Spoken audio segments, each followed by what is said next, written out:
Did you know Super Awesome Mix has an app? Go to the Apple App Store today and download Super Awesome Mix. It's free. You could start creating and sending your own digital mixtapes in just a few clicks. Also, there's links to our Instagram account and a link where you can follow your favorite podcast.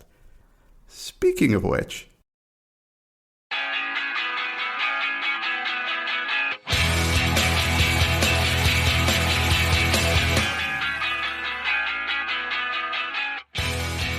welcome back to another Super Awesome Mix. My name is Matt Sidholm, alongside my co-host and co-founder of Super Awesome Mix, Samer Abu Salbi. Samer, how we doing this week?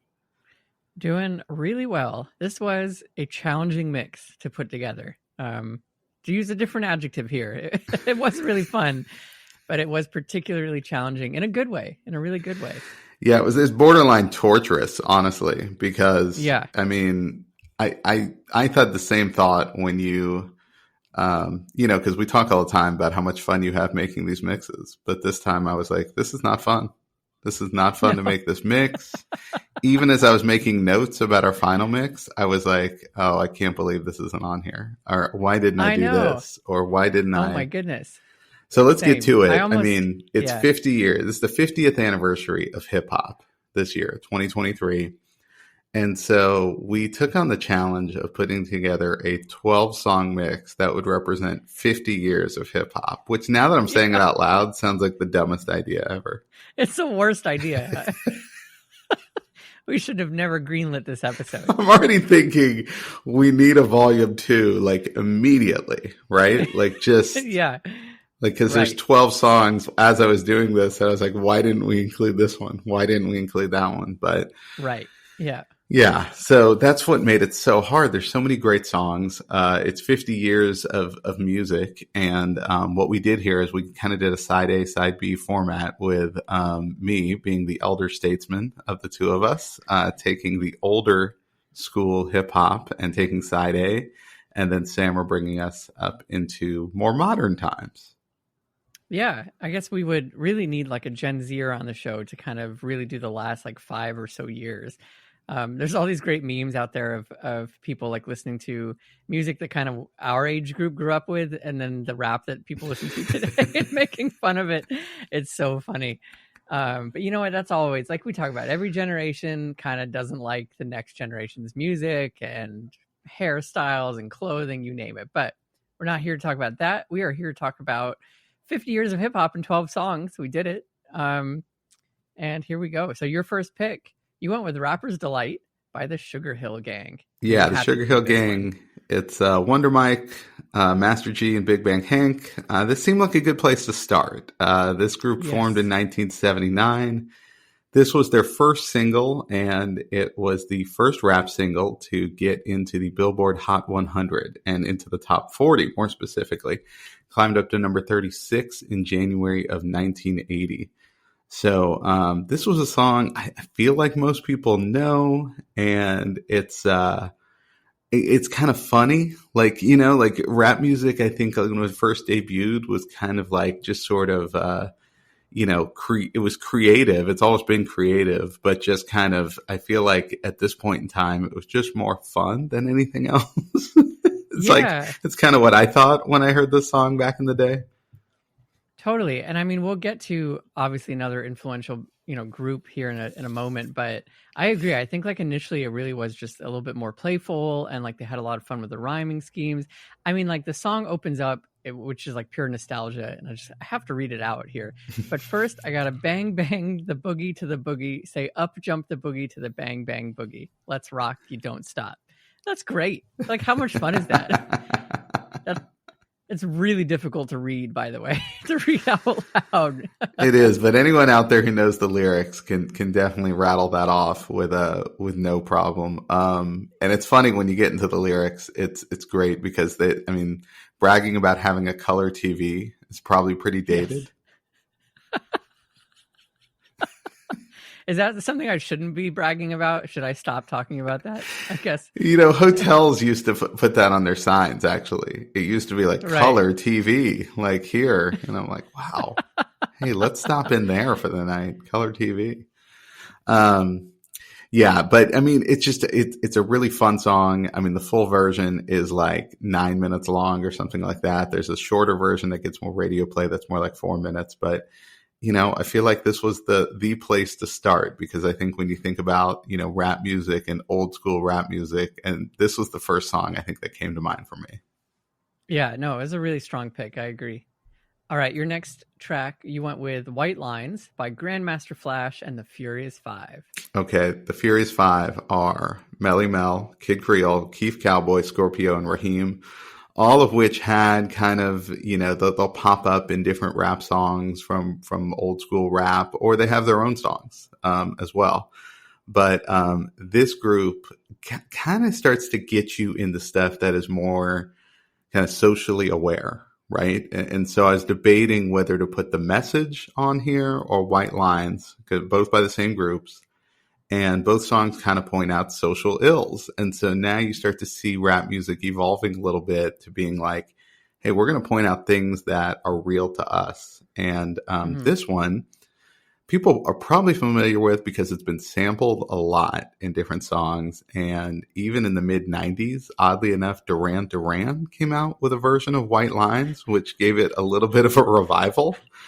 But I love the original. I mean, White Lines refers to cocaine and kind of the glorification of drug dealers, I think, is what comes through on this, and kind of the problems with that.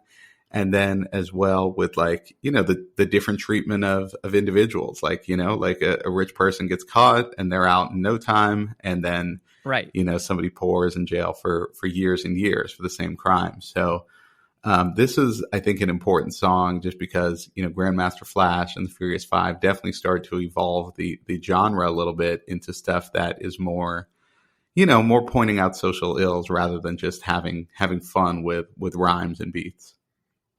Yeah. No, it's funny that you immediately went to this is a song about cocaine, because I was like, in my notes, I was like, there's no question, right? Like, no one's going to look at this and be like, this is a metaphor for the white lines that keep you in your lane. They were advocating for instant replay in the NFL and talking about the white, like the sidelines, just like, hey, we've got to do something about this. This was pre-instant replay. There was a time before right. that. Yeah, that's true. Yeah. Oh.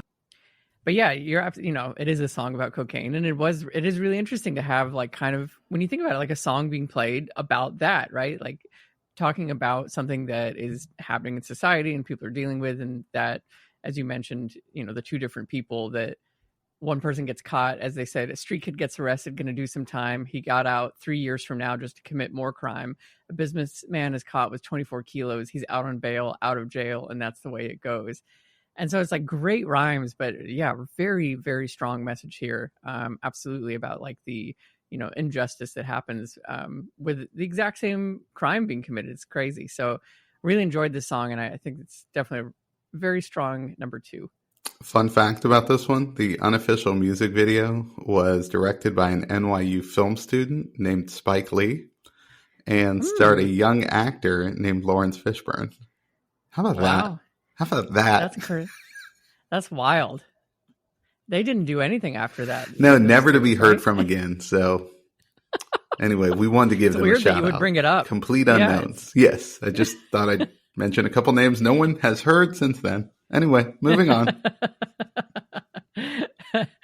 All right. Track number 3. Great one. Love this one. It's Tricky by Run-DMC. I mean, I had to include Run-DMC.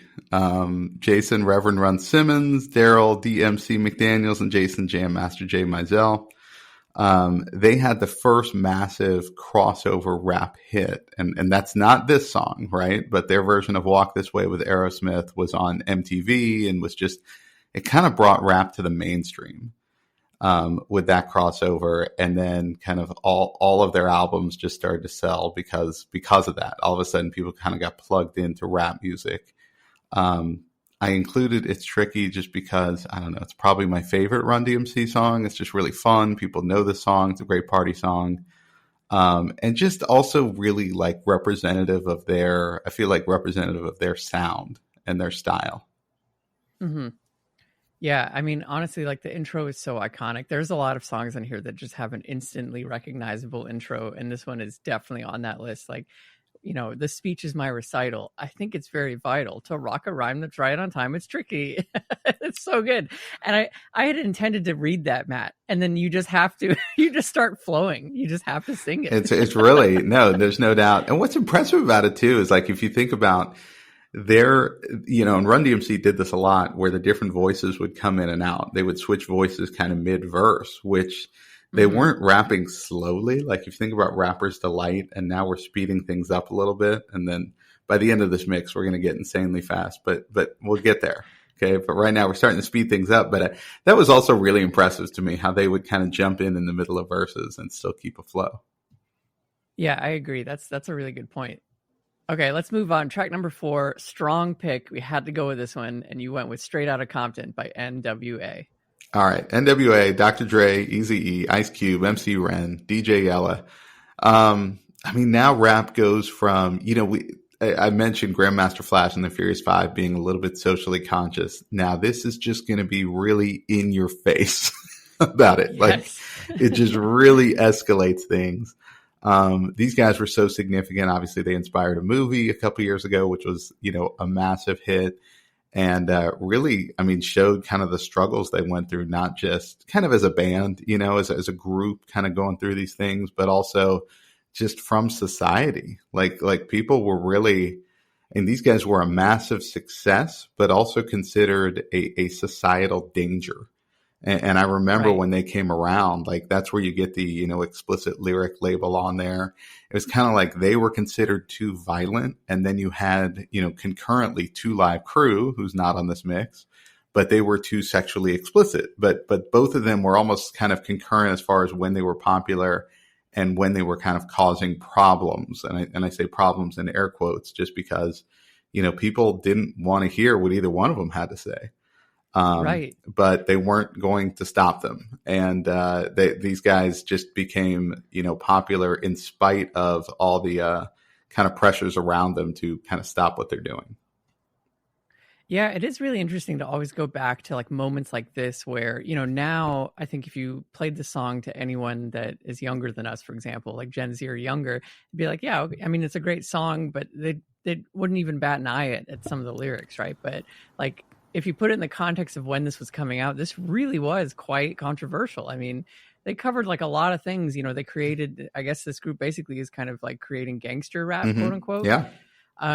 And yeah, like to sing about this stuff, to sing about the violence, to sing about like misogyny, like all the things that they kind of like rapped about and have that on the airwaves. Like, yeah, it was pretty shocking. Especially given kind of like, in the United States, at least you got Reagan as president, very conservative president. So absolutely, I can imagine like the zeitgeist at the moment is like, oh my gosh, what's happening? We're losing ground to this group in a way. Yeah, and it was very much like the 80s are considered kind of a feel-good decade, right? And then it's like this kind of comes in the later 80s where it's like, no, there's some problems. and N.W.A was there to kind of tell us about it. And I know for me, these guys are out of Compton, California, growing up in Dallas, Texas. Like, I don't know anything about their world, right? There's no internet at this point. And so it really brought people into a different experience in a part of the world they weren't going to go to. So really, really a landmark group and a landmark song. I mean, I could have put the whole album on here, but just picked Straight Outta Compton.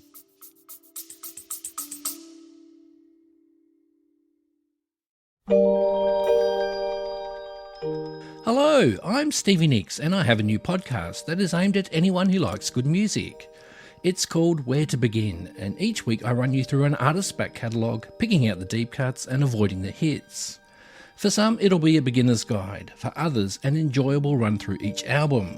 Come join me. Just search Where to Begin, Beginner's Guide, and let's enjoy the music.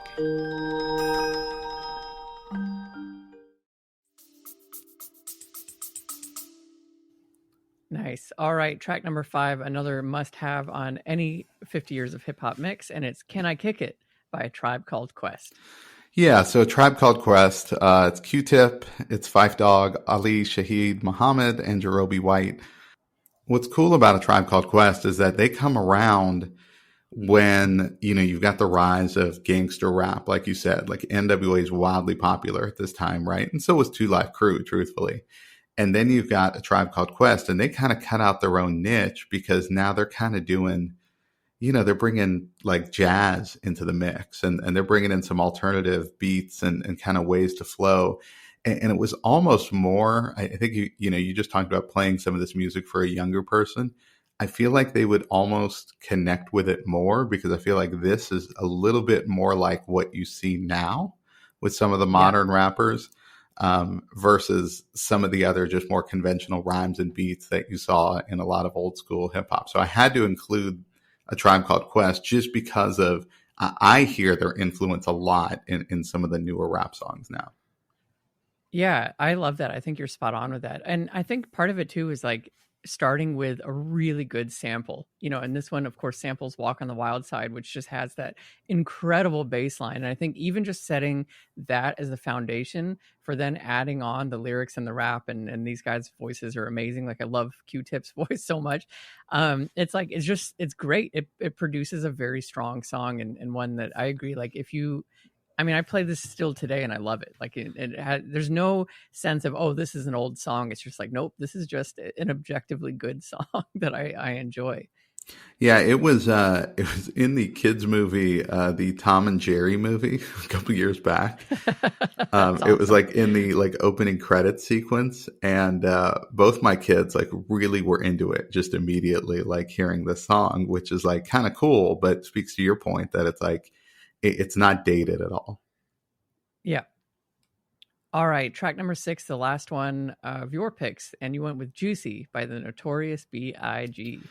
All right, so struggled with, do I include Biggie? Do I include Tupac? I mean, we could probably talk about both of them right here. Biggie representing the West Coast, Tupac the East Coast, and obviously both died way too young, but left behind just a significant catalog, by both of them. I don't know. I went with Biggie. I think I've always kind of favored his music a little bit over Tupac, and just love this song. We also, through Biggie, we get introduced to P. Diddy, who obviously was pretty influential with hip hop over the years as well. So I kind of included Biggie so I could mention Diddy as well. But anyway, it's going to be impossible, like I said, to include everybody. But love this song. So many great rhymes. It's about kind of coming up and sort of thinking about where you came from before achieving the success that you have. I love the lyric here. I made the change from a common thief to up close and personal with Robin Leach. And I wondered how many people would know who Robin Leach is nowadays. Probably not many. Probably not as many as at the time. So for the listeners out there, Robin Leach hosted a show called Lifestyles of the Rich and Famous. And he would just go to super rich people's homes and take you around and show you all the rich things they have, which is hilarious because nowadays everyone wants to just seem like they're poor, even when they're rich. Right.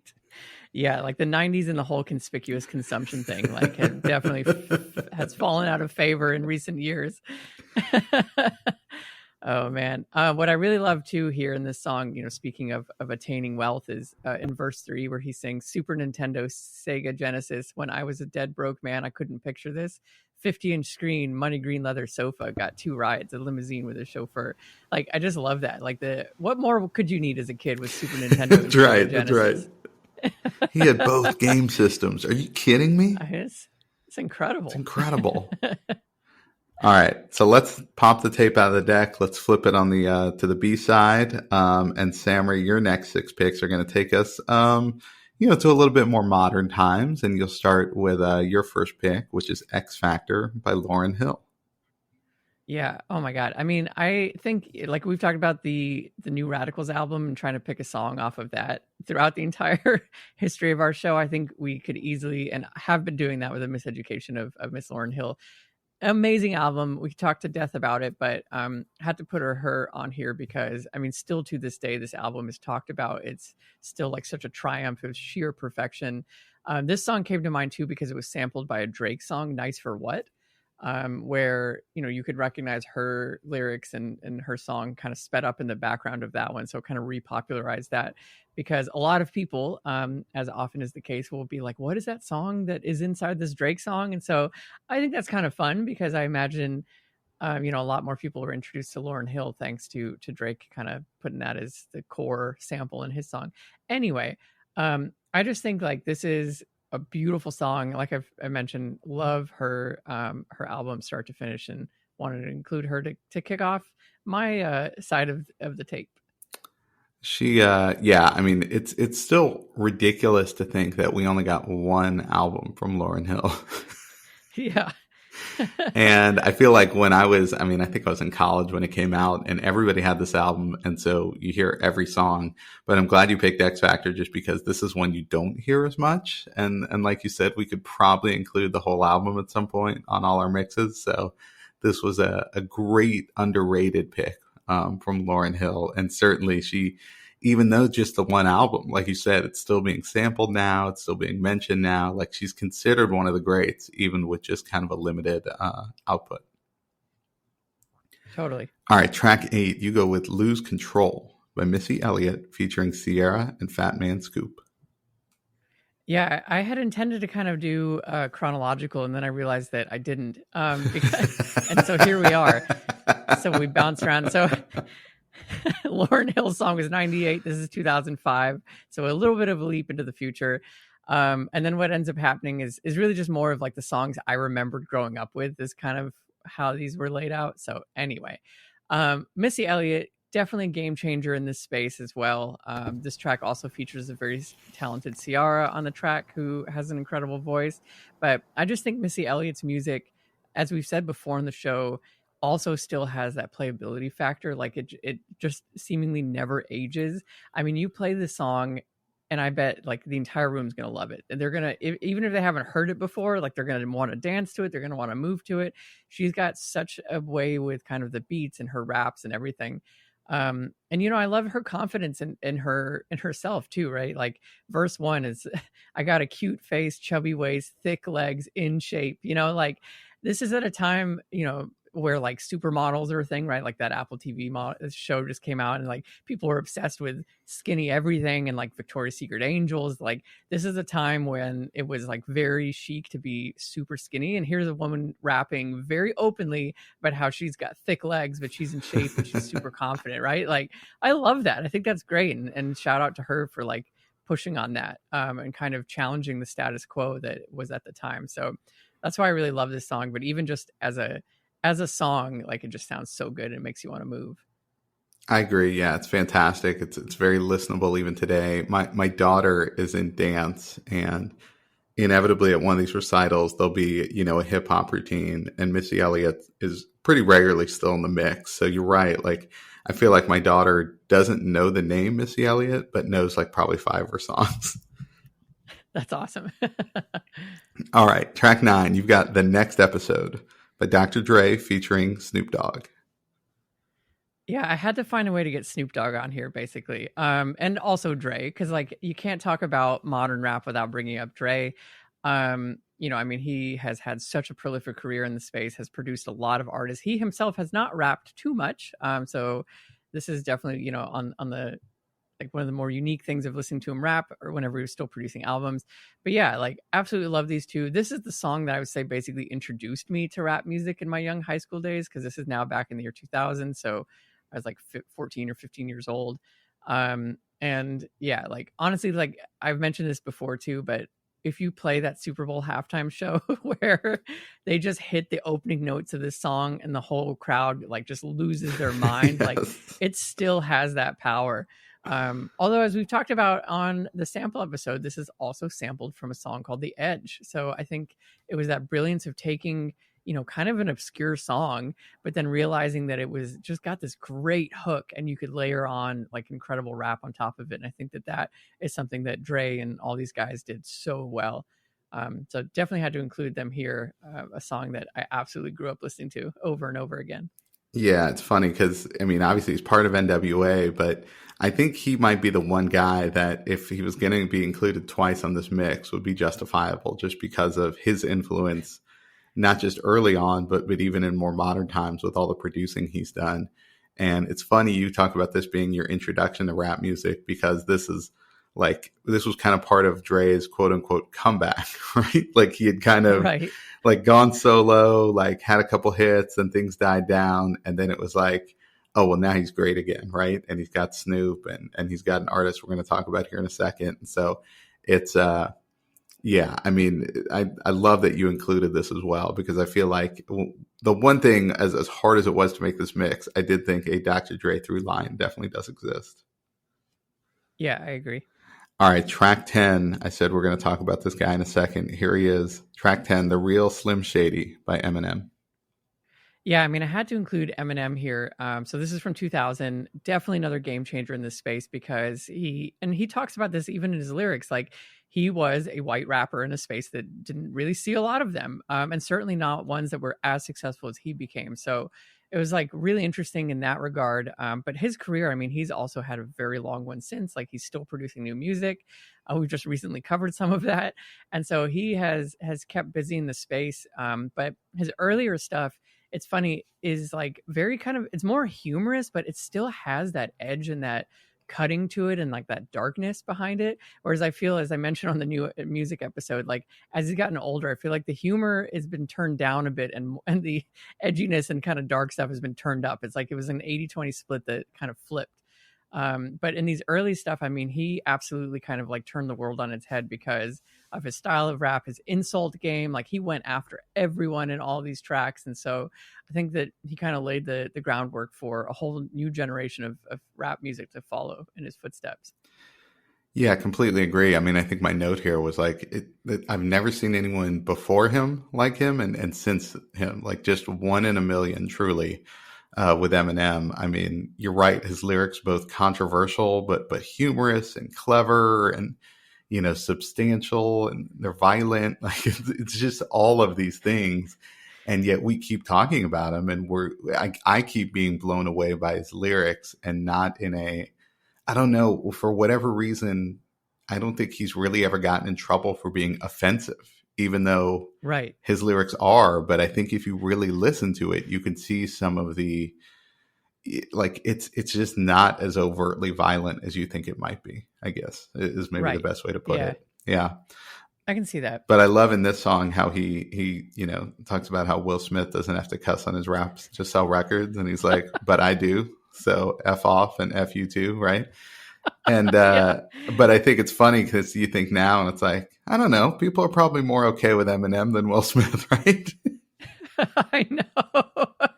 It's funny what 20 years will do. Yeah, 20 years will do that. A little bit of a shift. Oh my gosh. Yeah. All right. Track 11, you've got Backseat Freestyle by Kendrick Lamar. I mean, I had to include a Kendrick Lamar, and again, like, this is where it just got so difficult, because I was like, no, but I also have to include this other person. And I also have to include this other person. But Kendrick Lamar made this version, volume 1. Like you said, we'll definitely have to do more. But, I mean, he also, I think, has kind of been a game changer.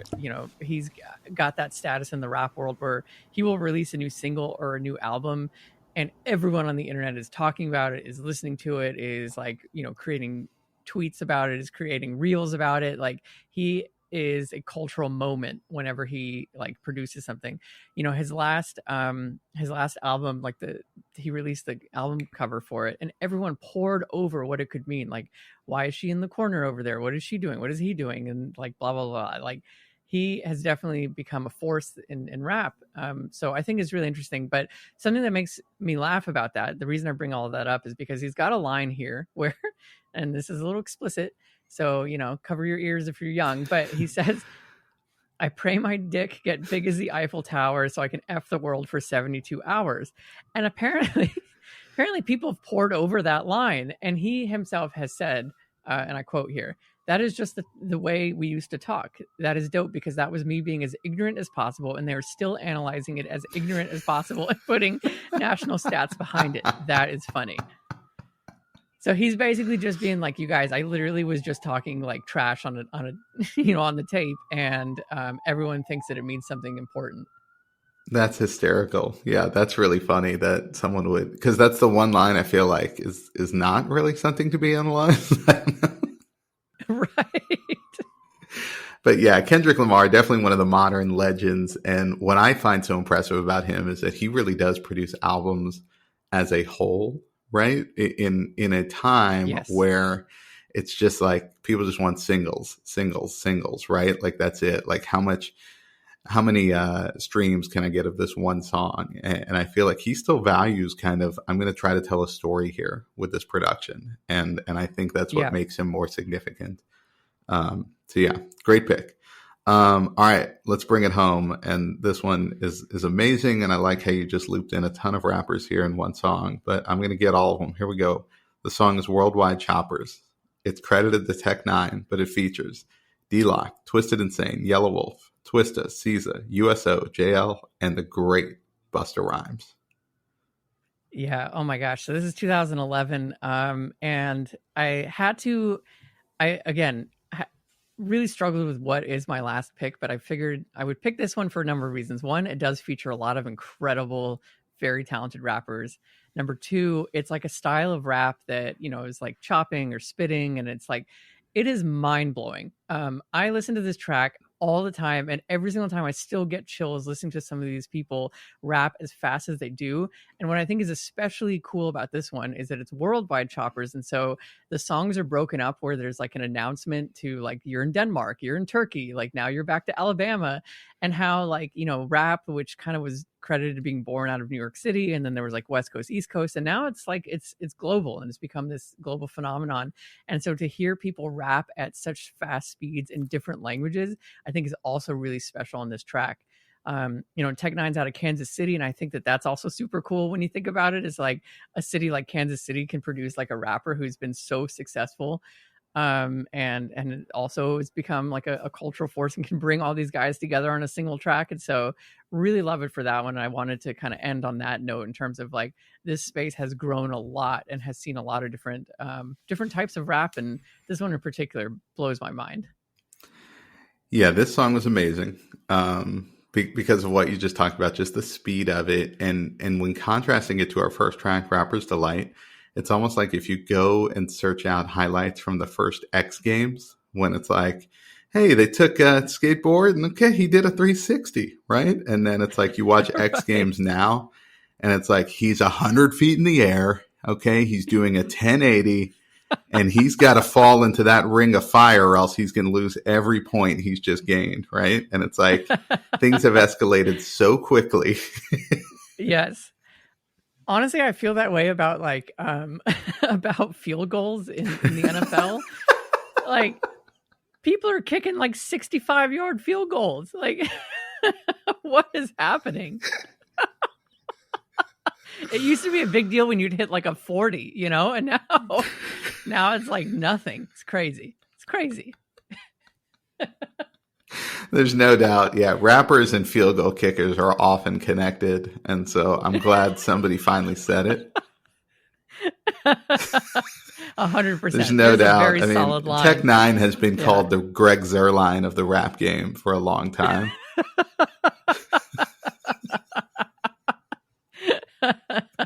I love this. All right. Well, let's wrap up there. Okay. Listen, folks. Okay. We know we missed some people. So tell us who we missed out on. At Super Awesome Mix is where we're at on social media. We know we missed some, but tell us what you like and we'll try to maybe put together a volume 2, maybe even before the year is out. Who knows? But no promises there. But of course, we've got that and plenty of other mixes to work on. So for Sammer, this is Matt, and we'll see you next time.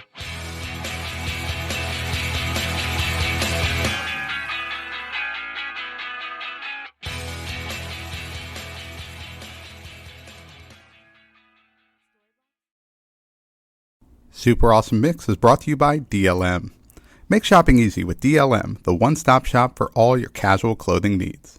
Shop DLMsupplyco.com and enter the promo code AWESOME at checkout to save 15% off your first purchase.